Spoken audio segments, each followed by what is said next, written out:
Ils fleurissent à l'entrée des villes. Certaines même les collectionnent, gage selon elles d'attractivité. Les labels sont devenus en quelques années l'un des outils de promotion préférés des communes, quitte parfois à s'y perdre un peu.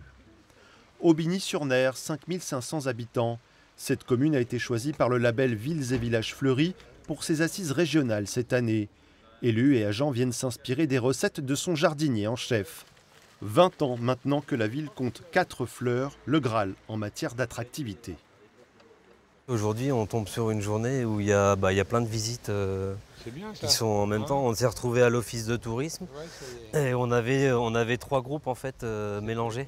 Pour nous, ce qui est important, c'est que dès l'instant où la personne visite et parcourt cette ville, déjà, il faut qu'elle soit marquée. Enfin, faut qu'elle soit marquée par cette ville et il faut qu'elle ait envie d'en parler à quelqu'un d'autre en fait. Le label est aussi important par rapport à toutes les visites qu'on peut avoir aujourd'hui et surtout l'été. En Centre-Val de Loire, 338 communes sont labellisées Villes et Villages Fleuris.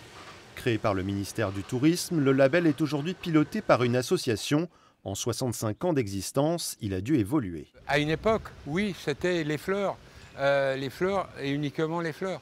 Maintenant, c'est les fleurs, mais la place du végétal, c'est la mise en valeur du patrimoine. C'est réellement un label de cadre de vie. Un cadre de vie où l'Internet prend de plus en plus de place. À Chailly-en-Gâtinais, dans la campagne loiretaine, l'arrivée de la fibre a changé la donne pour les habitants et les commerçants. Au début, la connexion ici, non, c'était un trou perdu. On ne captait pas partout, non, c'était pas possible. Mais du coup, ça a évolué, c'est bien. La commune vient d'ailleurs d'obtenir une 4e arrobase décernée par le label Village Internet. Même si certains critères semblent anecdotiques, comme cet ordinateur mis à disposition des habitants en mairie, est très peu utilisé. Est-ce que le label arrobase, vous diriez que c'est symbolique ou ça permet d'autres avancées, de vraies avancées? C'est relativement symbolique. Maintenant, c'est aussi un aiguillon pour nous dire il faut continuer et puis il faut essayer de faire de nouvelles choses. On recense aujourd'hui près d'une quarantaine de labels sans compter les prix. Alors y a-t-il un risque de banalisation, voire de confusion? Ce maire est président d'un des labels les plus connus de France, dément.